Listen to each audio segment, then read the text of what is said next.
Darshan sir ಅವರ ಅಪ್ಪಟ ಅಭಿಮಾನಿಯಾಗಿ ಮಾಡಿದ್ದಾರೆ. ಅದನ್ನು ನಾನು ಇದು ಸಿನಿಮಾದಲ್ಲಿ ನೋಡಿದೆ.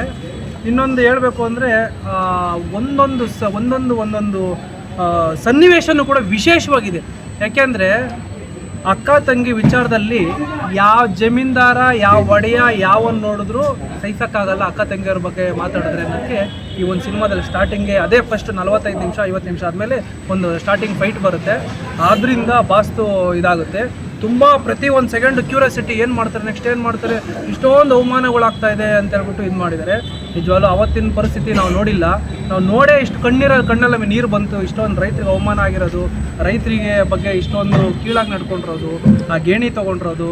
ನಿನ್ನ ಆವತ್ತಿನ 1975ರಲ್ಲಿ ಇಂದಿರಾ ಗಾಂಧಿ ಪೀರಿಯಡಲ್ಲಿ ದೇವರಾಜ ಅರಸು ಕಾಲದಲ್ಲಿ ಯಾವ ರೀತಿ ರೈತರಿಗೆ ಆಗಿರ್ಬೋದು ಅನ್ನೋದು ಇವತ್ತು ಈ ಸನ್ನಿವೇಶಗಳು ನೋಡಿ ನಾವು ನೆನೆಸ್ಕೊತೀವಿ.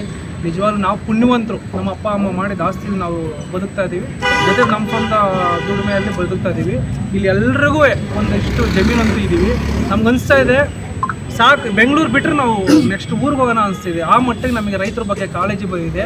ಅದಕ್ಕೆ ಮನಸ್ಸು ಸುಮ್ಮನೆ ಶಾಲೆ ಹಾಕ್ಕೊಂಡು ಹೇಳ್ತಾ ಇಲ್ಲ, ಮನಸ್ಫೂರ್ತಿಯಿಂದ ಎಲ್ಲರೂ ಹೇಳ್ತಾ ಇದ್ದೀವಿ. ಇವತ್ತು ಬೆಂಗಳೂರು ಇಲ್ಲ ಅಂದರೆ ನಾಳೆ ರೈತರಾಗ್ತೀವಿ ನಾವು. ಇವತ್ತು ನಮ್ಮ ತಂದೆ ತಾಯಿಗಳು ರೈತರ ಕೆಲಸನೇ ಮಾಡ್ತಿರೋದು. ನಮ್ಮ ಮುತ್ತಾತನದಿಂದ ನಾವು ರೈತರೇ ಇರೋದು. ಸೊ ನಿನ್ನ ಸಿನಿಮಾ ಬಗ್ಗೆ ಅದೊಂದು ಮೆಸೇಜ್ ಕೊಟ್ಟಿದ್ದಾರೆ ದರ್ಶನ್ ಸರ್ ಅವರು. ಡೈರೆಕ್ಟ್ರ್ ಆಗಲಿ, ಆಮೇಲೆ ಪ್ರೊಡಕ್ಷನ್ ಹೌಸಿಂದ ಆಗಲಿ, ಹೀರೋಯಿನ್ ಆಗಲಿ, ಅದ್ರಾಗೂ ರಾಮು ಅವ್ರ ಮಗಳು, ಮಾಲಾಶ್ರೀ ಅವ್ರ ಮಗಳು, ಸೂಪರ್ ಸ್ಟಾರ್ ಮಗಳು. ತುಂಬ ವಿಶೇಷವಾಗಿ ಈ ಮೂವಿಲಿ ಅವ್ರದ್ದೇ ಆದ ಒಂದು ಲೈನ್ ತೊಗೊಂಡೋಗಿದ್ದಾರೆ. ಅದ್ರ ಬಗ್ಗೆ ನಾವು ಮಾತಾಡೋಂಗಿಲ್ಲ. ಎಲ್ಲ ಸಿನಿಮಾದಲ್ಲಿ ಮೂಡ್ ಬಂದಿದೆ, ನೋಡಿದ್ದೀರಾ, ಪ್ರತಿಯೊಬ್ಬರು ಮಾತಾಡಿದ್ದಾರೆ. ಇದರಲ್ಲಿ 5 ವರ್ಷದ ಮಗುದಿಂದ ಹಿಡಿದು 75 ವರ್ಷ ಮುದುಕನೂ ಕೂಡ ಬಂದು ಸಿನಿಮಾ ನೋಡ್ಬೋದು. ಯಾವುದೇ ಒಂದು ಅಶ್ಲೀಲವಾಗಲಿ ಅಸಹ್ಯವಾಗಿ ಯಾವುದೇ ಪದ ಬಳಕೆ ಮಾಡಿಲ್ಲ. ತುಂಬ ವಿಶೇಷವಾಗಿದೆ. ಇದೊಂದು ಮಾದರಿಯಾದ ಸಿನಿಮಾ, ಸಮಾಜಕ್ಕೊಂದು ಸಂದೇಶ ನೀಡುವಂಥ ಸಿನಿಮಾನ ನಮ್ಮ ದರ್ಶನ್ ಸರ್ ಕೊಟ್ಟಿದ್ದಾರೆ. ನನಗೆ ತುಂಬ ಕಣ್ಣಲ್ಲಿ ನೀರು ಬರೋಕ್ಕೆ ಸ್ಟಾರ್ಟ್ ಆಯಿತು. ಯಾಕೆಂದರೆ ಅವರು ಹೊಡಿಬೇಕಾಗಲಿ, ಅವಮಾನ ಮಾಡಬೇಕಾಗಲಿ, ಅವಮಾನ ಆದ್ರೇ ಹೀರೋ, ಸುತ್ತಮುತ್ತ ಸ್ಟ್ರಾಂಗ್ ಇದ್ರೇ ಹೀರೋ ಅಂತ ಅವ್ರು ಯಾವಾಗಲೂ ಹೇಳೋರು. ನಿಜವಾಗ್ಲೂ ಪ್ರತಿಯೊಬ್ಬರು ನನ್ನ ಪಾತ್ರನೂ ಕೂಡ ಚೆನ್ನಾಗಿ ತಿಂದು ಬಿಸಾಕಿದ್ದಾರೆ ನನ್ನ ಪ್ರಕಾರವ. ಸಿನಿಮಾ ಬಗ್ಗೆ ಮಾತಾಡೋಂಗಿಲ್ಲ. ಆಮೇಲೆ ಅಭಿಮಾನಿಗಳು ಅವರು ಅಥವಾ ಬೇರೆ ಯಾರೋ ಕಿಡಿಗೇಡಿಗಳು ಗೊತ್ತಿಲ್ಲ, ತುಂಬ ಜನ ವಿಡಿಯೋ ಮಾಡಿ ಹಾಕ್ತಿದ್ದೀರಾ. ದಯವಿಟ್ಟು ಇದನ್ನು ಮಾಡಬೇಡಿ. ನಿಮ್ಮ ಕಾಲಕ್ಕೆ ನಾವೇ ಬಿದ್ದುಬಿಡ್ತೀವಿ.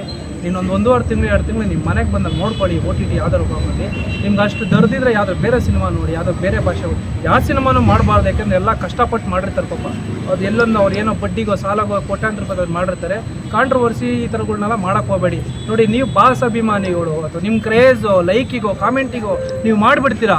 ಒಂದೊಂದು ಸೀನು ಕೂಡ ಕಷ್ಟಪಟ್ಟಿರ್ತೀರಿ. ನಿಮ್ಮ ಯೋಗ್ಯತೆ ಒಂದು ಯೂಟ್ಯೂಬಲ್ಲಿ ಯಾವ್ದಾರು ಒಂದು ಚಾನಲ್ ಓಪನ್ ಮಾಡಿಕೊಂಡು ಒಂದು ಯಾವ್ದಾರು ಒಂದು ಮಾಡಿ ನೋಡೋಣ. ನೀವು ಕಾಂಟ್ರವರ್ಸಿ ಮಾಡೋರಿಗೆ ಹೇಳ್ತಾ ಇರೋದು ನಾನು. ನಿಮ್ಮ ಯೋಗ್ಯತೆಗೆ ಯಾವ್ದಾರ ಒಂದು ಚಿಕ್ಕದೊಂದು 5 ನಿಮಿಷದ ವೀಡಿಯೋ ತೆಗೆದು ನೋಡೋಣ. ಒಂದು ಸಿನಿಮಾ 182 ನಿಮಿಷ ಈ ಸಿನಿಮಾ ಇದೆ. ಎಷ್ಟು ಕಷ್ಟಪಟ್ಟಿದ್ದಾರೆ ಅಂತ ಅವ್ರಿಗೆ ಗೊತ್ತು. 2 ಹಳ್ಳಿನ ಸೃಷ್ಟಿಸಿದ್ದಾರೆ. ಓಕೆನಾ? ಒಂದು ಟಾರ್ ರೋಡ್ ಇಲ್ಲ, ಒಂದು ಆಂಟಿನ ಇಲ್ಲ, ಇದೊಂದಿಲ್ಲ, ಫುಲ್ ಪಿನ್ ಟು ಪಿನ್ ಮಾಡೋದು. ಎಲ್ಲ ಯಾವುದೋ ಇರೋ ಜಾಗಕ್ಕೆ ಸಿನಿಮಾ ತೆಗೆದಿಲ್ಲ, ಸೃಷ್ಟಿಸಿದ್ದಾರೆ. ಕೋಟ್ಯಾಂತರ ರೂಪಾಯಿ ಡಾಕ್ಟರ್ ವೆಂಕಟೇಶ್ ಅವರು ಬಂಡವಾಳ ಹಾಕಿದ್ದಾರೆ. ಅವ್ರಿಗೂ ಒಳ್ಳೇದಾಗಲಿ. ಆಗಾಗಲೇ ಕೋಟ್ಯಾಂತರ ರೂಪಾಯಿ ದುಡ್ಡು ಬಂದೋಗಿದೆ. ಸಿನಿಮಾ ಚೆನ್ನಾಗಿದೆ, ಎಲ್ಲರಿಗೂ ಖುಷಿ ಆಯಿತು. ಬೆಳಗ್ಗೆಯಿಂದ ನಾವು ಅನ್ನದಾನ ಮಾಡಿದ್ರು, ಒಂದು 700-800 ಜನ ಊಟ ತಿಂದರು. ಸೊ ನೀನು ಸ್ವೀಟೆಲ್ಲ ತಿಂದರು, ಪಟಾಕಿ ಹೊಡೆದು, ನೈಟಿನ ಬ್ಯಾನರ್ಗಳ ಕಟ್ಟಿ ಸಂಭ್ರಮ ಮಾಡಿದ್ದೀವಿ.